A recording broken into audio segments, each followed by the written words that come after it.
has come after months of intense consultations. Professor Osinbajo has officially declared to run for president. Many questions arise. What are the implications of this? Well, let's seek the answers. We're joined on the program this morning to take a look at all the angles, tell the before, the perhaps look into the future as well, with Dr. Kayode Ajilo, who is a convener, Progressive Lawyers for Osinbajo. He's a former National Secretary, Labour Party, managing partner at Castle of Law, Nigeria. He joins us live from our Abuja studio. Good morning, Dr. Ajilo. We're also joined virtually this morning by Professor Yaya Baba, who is a professor of comparative politics and political institutions, Usman Danfodio University, Sokoto. Is a political analyst. He joins us via Zoom from Sokoto. Prof, it's good to have you on the program. Let me begin with Dr. Great. Let me begin with Dr. Ajilo. It's great to have you, Prof. Well, you are of the Progressive Lawyers for Osinbajo. So clearly, over the past few weeks and months, you have been urging the Vice President to declare his intention and run for President. It will seem that has now come to fruition with the Vice President declaring his intention. But first, let me get your immediate thoughts to this declaration by the Vice President. What does that mean? Well, let me start by saying we need to congratulate Professor Osinbajo for heeding the call of the Generality of Nigeria. My immediate thought is to be in reflective mode and to have this feeling of deja vu. Then those many people call it declaration. I see more as an acceptance speech of the Generality of Nigeria, the young, old, lawyers, engineers, market women. You mentioned weeks, months, years. A lot of people has been on the street asking, you are the one from what we've seen to lead Nigerian right. So today, having accepted that call by making that declaration, we say kudos and we say this is the beginning and forward ever. And by the grace of the Almighty God, we will get it right in Nigeria. Dr. Ajilo, why, you said he is the one. Why do you say that? Why is the Vice President the one? Well, you know, if we start discussing this, I believe we will not live here. But one thing that is so clear today is that Professor Osinbajo has been the most experienced among anybody that you can think of that wanted to run for this, that can be the president of Nigeria. For the past 7 years, he has been on, visiting everybody, knowing everything, and he came well prepared. We need not even talk about the intellectual process. Let's talk about the experience, particularly when it comes to the position of executive. This is someone that is like Sylvia has been prime for this job from the 80s, not even in the 90s, not in the year 2000. And as it is, you can even hear him right to say that today he has been with everybody, he has that experience, and it is so clear. In Nigeria today, when we talk of deputies, he has broken and history has been made to have seen that the longest serving vice president. I know many people may talk about Elijah Atiku Abubakar, but we know what happened between him and Obasanjo.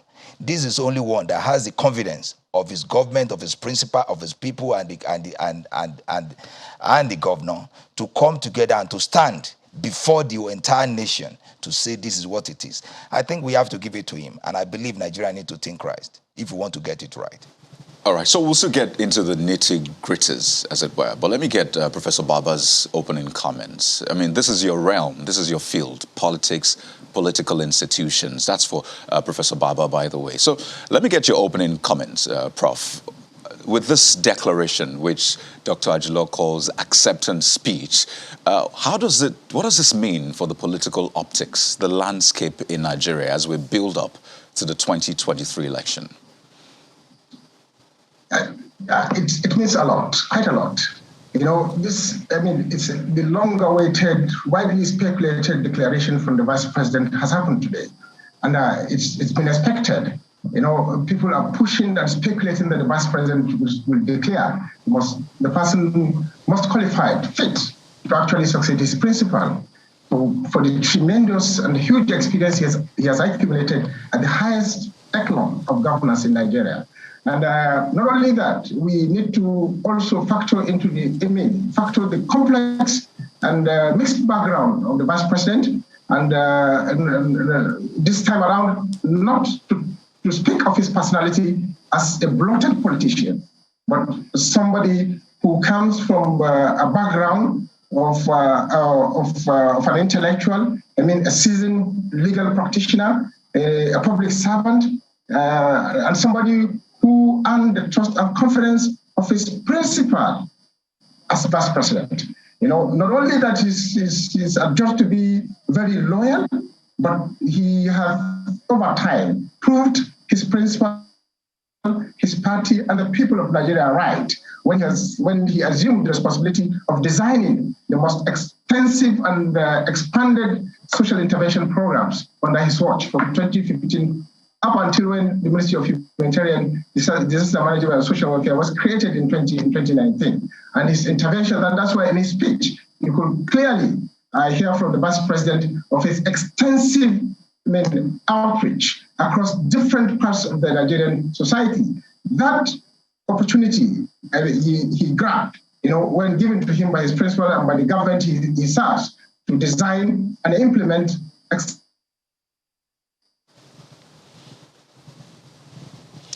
Okay, we'll try to get back to Professor Baba. We're having a sketchy connection there. Prof, are you back?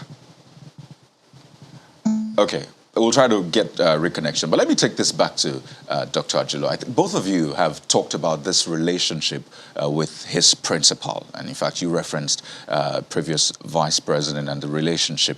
How important is this factor really in all of the conversation? The confidence, the relationship which he's had with the current president? Well, it's about attitude. It is emotional intelligence. And for you to be a leader, if you can stay with your principal for so long without any stress, I think it counts. And apart from that, one thing we have to know is this. Today, history is being made. And that is another thing we need to know. And shouldn't lost on us. That for the first time in Nigeria, you will see a vice president who, as it is, like I said, enjoys not only the confidence of the principal, they enjoys all those esteems, even including state governors. Like what happened yesterday. After informing the principal, called the state governors and he told them this is his intention, and I'm sure, though I'm not privy to what was discussed, I'm sure they give him go ahead, and that's what we saw today. And again, when we talk of a man of greatness, greatness has been there. And when we talked about greatness, you know what William Shakespeare says about greatness? Is that it's threefold. Some are born into greatness, some have achieved greatness, and some have greatness toes upon them.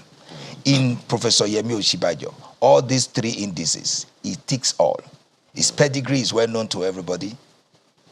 He's achieving greatness. I know what it is to be the professor of law. I know what it is to rise above rank to become the senior advocate of Nigeria. And when greatness was tossed upon him, not through the president alone, from the time of the Teslim Elias, the chief justice of Nigeria, the attorney general of the federation, the president of the world court, he was there as the assistant. Again, with Bola Ajibola, he was there as a special assistant of Prince Bola Ajibola. And Asiwaju Ahmed Tinubu, he was there as a chief of law officer, and he enjoyed all their confidence. Then we have the President Muhammadu Buhari. So when we are talking of the principals here, all where he has worked, he achieved greatness there, and he enjoyed their confidence. So when we are talking of confidence here, not only of President Muhammadu Buhari, but everywhere he works, he left there with greatness. And it's so clear. And that's what we're discussing today. And what we should ask is this. If we have such person who has to rule us, who has to lead us in Nigeria, and that is why we all say we believe in his capacity, we believe his competency. And when you talked about confidence again, it talks about issue of loyalty. This is a man of loyalty. This is man who is loyal, who has shown it. He has shown the capacity for greatness in all ramifications. And I believe, I pray, we won't get it wrong this time around. And that is why we believe, and that is why we ask Professor Yomi Osinbajo should be, even is really prime for this job. Well, let me ask Professor Baba, thank you for staying with us. The network was a little sketchy earlier. But I'd like you to speak to the politics of this declaration. You've heard Dr. Ajilo talk about him being a professor of law. But then to the politics of it, there are those who contend that the challenge of governance is in the politics and politicking, about it. People will have very good intentions getting into office at whatever level in the nation. But the politics of it sometimes has a way of meddling, if I can use the word. What do you speak to the politics of this declaration and the aspiration? Yeah, I think that explains why it took him too long a time to make this declaration. The politics of it. I earlier mentioned that he's a low-key politician, but an ardent public servant. And that to make such a declaration, you needed to actually weigh the options and also analyze the political environment. Quite a very heavy and weighty decision he has taken. And he needed to consult not only widely, but closely within the party. Outside the party, with his principles of important forums such as the Nigeria's Governors Forum or the Progressive Governors Forums, which he's been doing for quite a long period of time. Now, as an ardent public servant, as somebody who has been in government and for close to 8 years now, serving under a president and a president having the trust and confidence to give him responsibility of even acting as a president for a very long period of time, 6 months, acting as president and also keeping, so to say, the government intact and the society of Nigeria intact. That trust has actually transformed the vice president into not only a politician of his own time, but also has, so to say, equipped him with the acumen, the skills, the knowledge that is required to penetrate the political divides within the country, Nigeria. Remember in his speech, he mentioned that he visited 774 local governments. He has consulted widely or had wide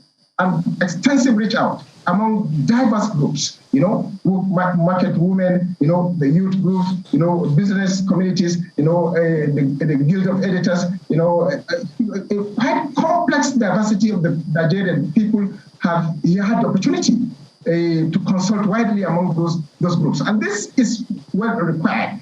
But when you talk about politics and politicking, particularly internal party politics, that is where the mystery lies. And that explains why he has taken steps, right steps, not rushing into declaration, making wide consultations, and ending his consultation with the Progressive Governors Forum before this declaration this morning. And this has shown that clearly the vice president is insinuating and suggesting that he has won the heart and the trust of the most important structure of politics, particularly a structure of a political party in Nigeria since 1999. The structure that is actually making the most impactful,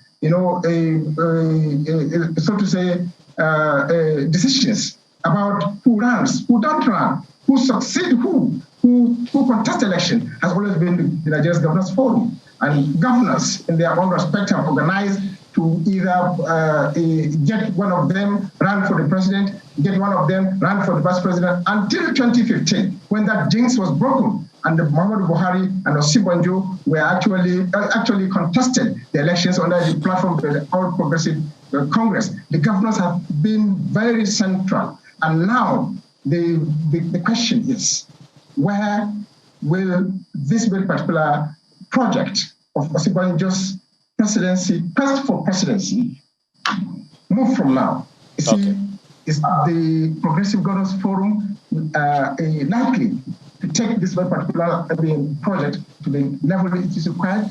The party is also very important. We have just witnessed the convention finalized, and now the chairman and the executive committee and the board of trustees and the national working committee constituted. Now consultation will begin within the party. The primaries are lacking. I mean, just in the corner in the next 1 month or so, convention for primary elections will hold. Now this consultation will thicken, the intrigues about complex internal organization of the party and consultations and talks and will continue. And now we'll see the support of the principal, the consultation with the governors, the party officials will now begin, and the outcome of this consultation will speak volumes about the success or otherwise of the bid of the vice president. Well, I was going to ask you exactly about what you just raised now. The primaries is a beckoning, within the APC. Right. And of course, you know that the most prominent issues in politics today are consensus and zoning.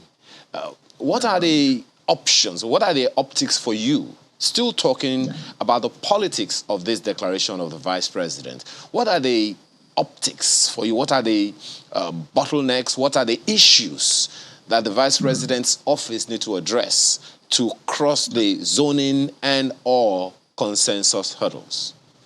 I think it's very clear with the All Progressive Congress, the issue of zoning wouldn't affect the bid of the vice president. The Muhammadu Buhari's presidency is to be completed in the next 1 year or so from the northern Nigeria, northwest of Nigeria. And the principle of the party about zoning is not only about allocating important political positions across zones, but is to also rotate these positions. Now, clearly, the position and the stance of the party is to move the presidency to the south. Where in the south is now where the discussion will begin. Most likely, people within the party have been, for instance, speculating that the party is tilting towards the southwest of Nigeria. Of course, the people in the southeast, the people in the south have also declared intention, and such intention will also not be taken lightly. So now the stiff competition within the southern zone, the broad southern zone, in terms of geopolitical zone of the southeast, of the south, and the southwest will now thicken. And it is left for the vice president and those working with him as a group to now penetrate the party and to also count, so to say, on the support and the sympathy of his principal to influence the party to zone the presidency in the zone in which he comes from. If that is done successfully, now the vice president is at ease to compete even when it comes to primary elections. If it is consensus, then of course the most important hurdle and for the vice president to cross is this zoning. And now the issue of zoning is about discussion, intense discussion. It's also about the party reflecting on its, so to say, on its weight, on its advantages. For instance, let me tell you one clear thing that the APC will have to do with this declaration. The party is very proud of what it has achieved in the last 7 years.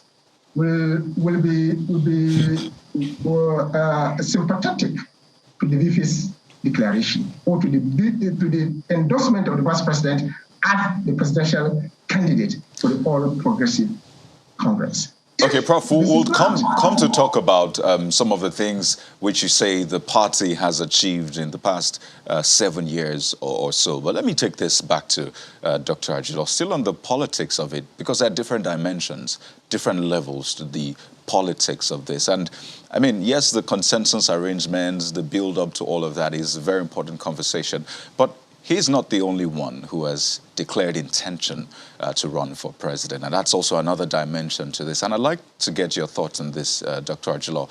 How appropriate, what's the propriety of the vice president declaring intention to run for an office which his former principal has said is his lifelong ambition? I'm talking about the former governor of Lagos State, Asiwaju Bola Tinubu.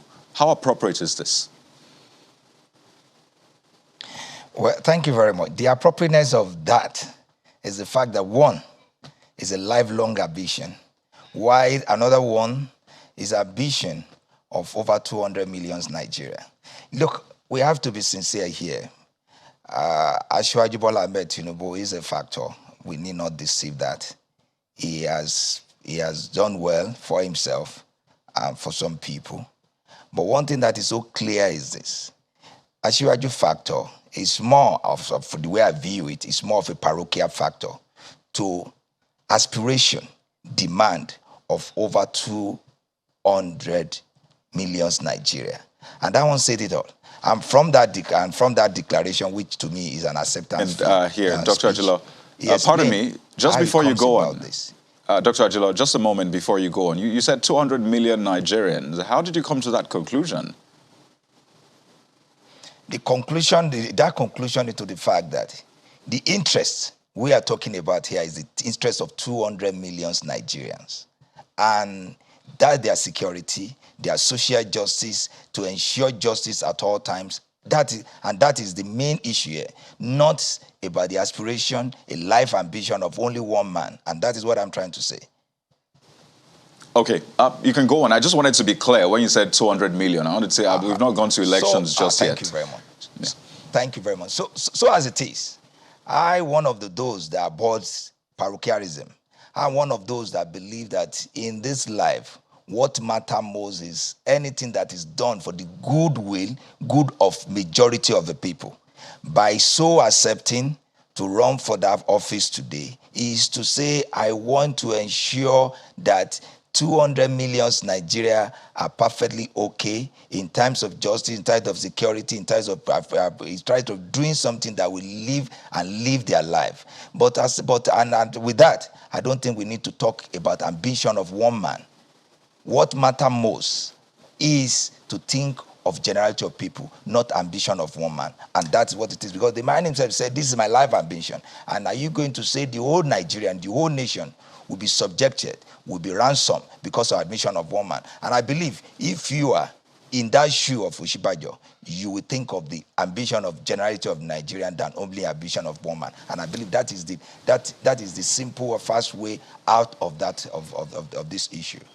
It might also sound to some people as though you are oversimplifying it, because, I mean, he has also spoken about how he looks to tackle the issues. He's actually paid visits to different areas, talked about security, economy, and all of that. So, yes, you might say it's one man's ambition, but the vice president's ambition is also one man. I mean, he stood as one man to declare his intention. And again, I'd like to just get your thoughts on that issue as well, because some will say that, I mean, the vice president rose to prominence, according to some people, as a result of the chances that the former governor of Lagos State gave him. So it would seem as though both of them are gunning for that same office, and something that doesn't quite look good for the optics of the politics. Don't forget that the former governor of Lagos State has his own political capital, and you can't whisk that away. In fact, he's called the national leader of the APC.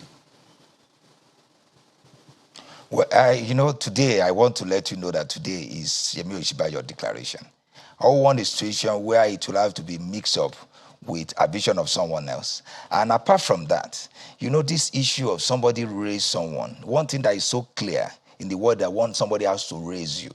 When we talk of Asiwaju Ahmed Tinubu, it is all about narratives. Nobody ever talked about who raised him up to.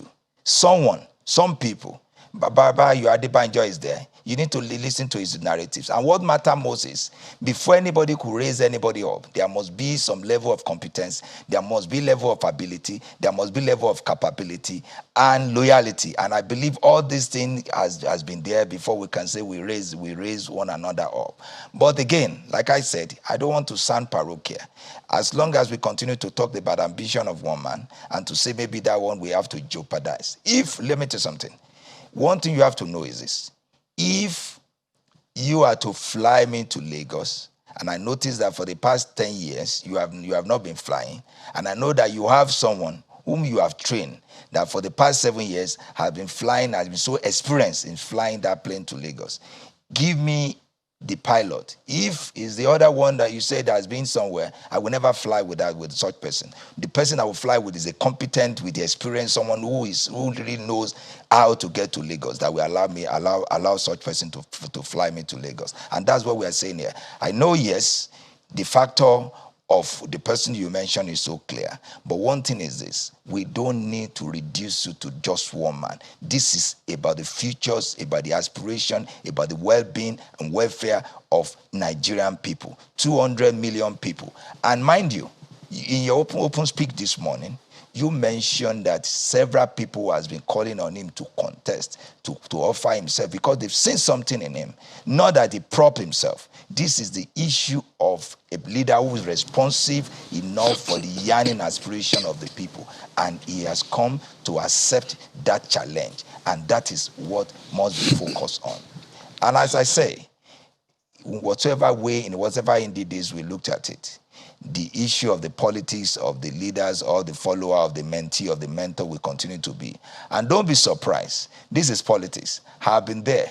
I've been in administrative process, seat of a political party. When it comes to politics, it is only little you and I may know. Who knows? At the end of the day, two of them will hold each other hand, and the chief promoter of Yemi Osinbajo presidency will even be the Asiwaju. So we need not really go to that. What matters most is to focus on the board, to focus on what the Nigerians have said, and to focus on the fact that this yearning has been accepted. This challenge has been accepted, and we need to move on, and we need to ensure that for the first time, let's give Nigeria something that we can be proud of. Let's see whether with this, the real change we've been yearning for has come. And that is my position, and that's the take home that we should take home today. Well, let me ask Professor Baba if he agrees with you. Professor, do you agree with, do you see it happening where Asiwaju Bola Tinubu, as Dr. Ajilo mentioned, will hold the hand of the vice president and say, this is my candidate? Do you see it happening? Wow, a very difficult hurdle that the vice president must cross. And that should be smooth and safe for the vice president to actually realize his dream of becoming the president of Nigeria. Bola Asiwaju Tinubu is an important factor in the All Progressive Congress as a party, an important factor in Nigeria's politics broadly. And the relationship between these two people, two great personalities, has gone a very long way. You know, one can tell that maybe his entrance into politics is only a courtesy of the choice made by the former Lagos State governor to appoint him as the Attorney General of Lagos State when he was governor of Lagos State. But then I think politics is not only about morality, it's also about the sensitivities of the people. And the context of governance in Nigeria today, one suggests that the sentiment and emotions of the people tilts towards moving away a bit from conventional politicians to somewhat technocrats, people with background such as the vice president, you know, an intellectual who have risen through the ranks to become a professor of law in the university, a son, a practitioner, a legal practitioner who has earned the highest honor of becoming senior advocate of Nigeria, and also a clergyman, so to say, combination of decency, discipline, diligence, you know, and calmness in him. But then, of course, also very courageous and ardent public servant who has proven to be not only decent, loyal, and disciplined, but somebody who has the capacity to reinvent governance, somebody who has passion for the Nigerian project, for the Nigerian society. And of course, if you ask many people to assess these two personalities, they will tell you that Bola Tinubu is not quite too different from other politicians, both within the APC, within the PDP, and so on and so forth, having structures, having built political empire, having, you know, amassed resources from their experiences in government, and so on and so forth. But of course, when you talk about Osinbajo, you only talk about an individual, a personality who have distinguished himself at the top echelon of Nigeria's governance structure. And what interests most people in Nigeria today is that very particular synergy with which the vice president worked with the president. That important understanding that brings together the president and his vice president. That confidence and trust the president has on the vice president, that has many times, on many occasions, transmitted power constitutionally to the vice president for a prolonged period of time. And during those periods, Osinbajo has taken that advantage to be firm and decisive, taking decisions that were considered very strange even to the Nigerian people. Remember, Osinbajo had cause to remove the director of the Department for State Security. Oh dear, not again. Well, I'm very sure that we'll be getting Prof back in a bit just to finish those thoughts and a number of other issues. Okay, well, Prof, please go ahead. We lost you for a bit. Yeah, these are key issues that actually resonate in the minds of Nigeria. Of course, we talk about the candidacy of Bola Ahmed Tinubu. He was governor of Lagos State. He had been in the front line of politics since 1999 and even before then, and up until now. You go to the People's Democratic Party. Abubakar Atiku was vice president and had been also in the front line of politics from 1999 until now, even before then. You talk about all other presidential hopefuls who have background of their hands emerged into what many people will see as the dirty nature of politics in Nigeria. Osinbajo is one personality, one political personality, just like I said, whose background is mixed. And that mixed and complex background. Now, well, Prof, just one moment, if you don't mind. There is a crucial element in the conversation you are having in the comparison between the two gentlemen that you are talking about. I will take that on along with other issues when we return from this break. Please stay with us.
Prof, let's spend just 120 seconds on this next one.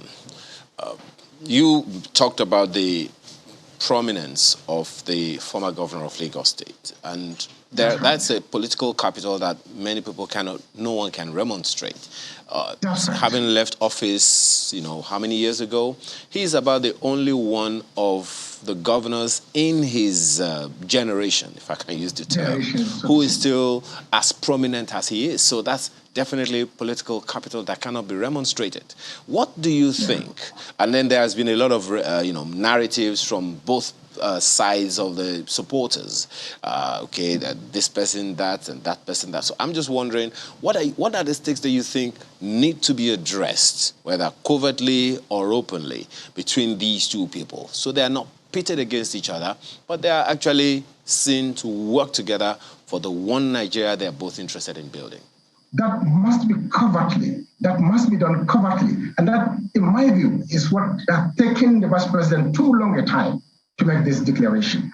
A framework must have been put in place to safely sell, for the Vice President to safely sell, to reconcile with this important segment of the old progressive Congress, an important personality that also is linked to the Vice President, whose support base is very important for the Vice President, not only to clinch the ticket of his party, but also to win election in the general elections in April 2023. So what we are saying in FF is that the internal complexity of the party, APC, must put in place the machinery to bring these two gentlemen or these two great personalities together to reconcile, so to say, these conflicting ambitions of the two important personalities in the party.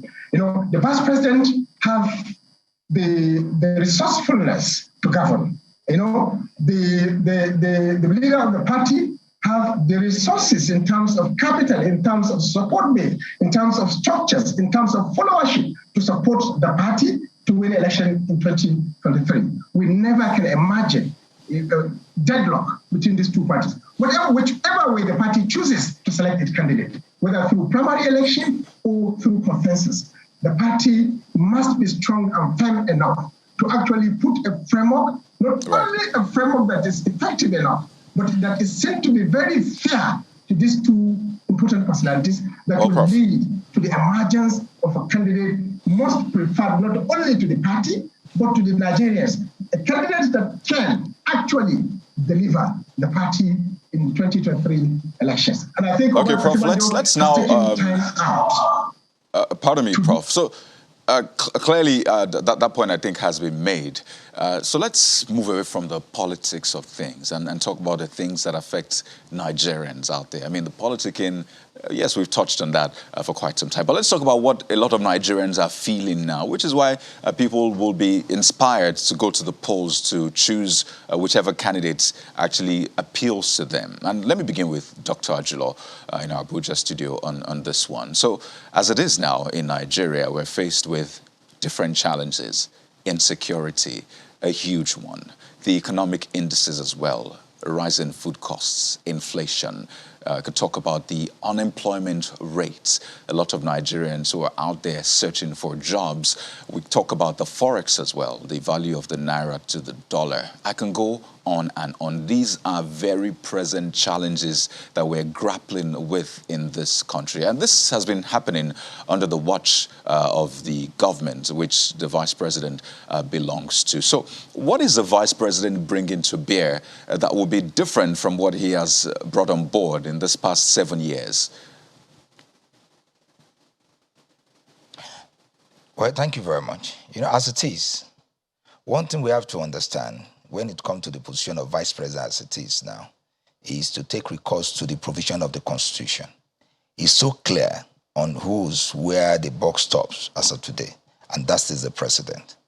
And in whatsoever way we may look at it, the President, within the capacity, within what is given within his resources, has tried as much as possible to assuage and to relieve Nigerians of most of these woes. But as it is, one thing I believe we're having a good bargain in the sense that we are having a Vice President who for the past 7 years has been lining on the rope, who for the past 7 years has been there to watch and to ensure that as at the time when he takes the baton of office, we know the right thing to do. And when it comes to leadership is not rocket science. Leadership is the ability to ensure you get things done. And if you listen to his speech today, he explained that in total, in saying that I feel the pains, I've seen this, I've seen that. It's like he has have a on-spot assessment of the Nigerian problem. And I doubt and I believe there's nobody among those who are contesting that can flew and can present such those credentials. And as it is, it's so clear that at the time when the box now stop on his table, there must be change. There must be different. That one is so clear. Again, I ask, what will he be bringing to the table that will be different from what we have seen in this past 7 years? Because I think it's important to make that point. Yeah, thank you very much. The role has been bringing, and if you can remember very well, the little time has been given the opportunity to perform. He has performed well. And that's what is bringing, is that competence, that ability, that capability. It's so clear. In whatsoever name you may call him, you can't fault him on all this I've mentioned. And mind you, to take the baton, to sit on the hot seat, and to be in charge is different from where you are only play the role as given to you by constitution, which has to be peer. So I think with Nigeria, we should be ready for new beginning, should be ready for greater things to come. Because as it is now, we are having a leader that will make that difference. Well, Dr. Ajilo, still aping the question my colleague asked you about the issues that matter to Nigerians. You know, part of the speech that the Vice President made is that he wants to complete the promise of pulling 100 million Nigerians out of poverty within this decade. And I think the decade started in 2018 or 2019 when the president made that declaration. And there are those who are contending, okay, we can't see it. It doesn't look like it is happening now. And so some will be wondering, how do you think that is going to happen, seeing that it is within his party that this promise, has been made, and the challenges would seem like poverty we're still kind of struggling with it. There are those who say, by now we should have pulled out about 20 to 30 million Nigerians out of poverty. But the figures, one is wondering where they are. Well, thank you very much. From the beginning, I noticed that the speech of the Vice President was relayed this morning, and he explained all that he's going to do. I wouldn't want a situation where I want us to recap what has been said, but that's good that you even mentioned it. He has enumerated what he's going to do. He has enumerated where they've started. He has enumerated how to end it. And as it is, in whatsoever you can say, yes, it is not Yahoo, but there is the way to build on. And that's what he's saying, and that is what I'm sure we will bring on the table to ensure that what has started, the lofty idea, all those things that are the policy that have been there to alleviate people suffering, people poverty, will be effectively, mind my word, effectively implemented to ensure that we will sing hallelujah. Well, let me ask the same question of Prof. In Sokoto. The promises are there, and Nigerians, many would reference the fact that every time anybody wants office, at whatever level, it's always the promises. The question of how, that's the one many people would want to answer. I lost the connection a bit. Can you come again, please? I said everyone who wants to contest for office, especially the office of the president or even of other levels of government in the country, they make promises. The question of how is hardly ever asked. How they will get it done. Yeah, I think this is an important question, and many people will ask this. But I think this is going to be unique with Osinbajo for very obvious reasons. The fact that he had actually supervised one of the most robust economic project of this government, the social intervention programs he has supervised, drafting also the economic sustainability plan that actually guided Nigeria's exit from the recession of the globally strained COVID, gives him that very particular opportunity to take a look and double check what has worked well in this series of programs that were implemented under his watch or by his design, and what didn't work well, and what needs to be done to improve on these very particular programs that are key to lifting a huge number of Nigerians out of poverty. And his supervision of these programs and the impact programs like Empower, Trade and Money, conditional cash transfer, and a number of other social interventions that actually connects the youth with government, connects the women with government, connects the other vulnerable groups to the government. For the first time in Nigeria, will give Osinbajo the opportunity to reinvent government, not only reinventing government, but the public in Nigeria have hope that for the first time, governance will be knowledge-driven. Well, Prof, we're winding down in a minute now, and I'll ask both of you this question, short answer. Would the Vice President naturally be the President's favorite? Let me begin with Prof. Yeah, I think he should be, if the President is proud of his achievement and gains as President for the last 7 years to 8 years now. He should be his favorite. Well, Dr. Ajilo, he will only celebrate his government if he chooses or support or sympathize with the declaration of the Vice President. Okay, well, Dr. Ajilo, the President kept that close to his chest, but your thoughts on that? Will he naturally be the President's favorite? Well, naturally, when you looked at it through the statute that's the leadership of the party, the Vice President, Yemi Osinbajo, has shown to be the favorite of all that's the leadership of APC, including President, and I'm very sure, including our discussion about Asiwaju Bola Ahmed Tinubu.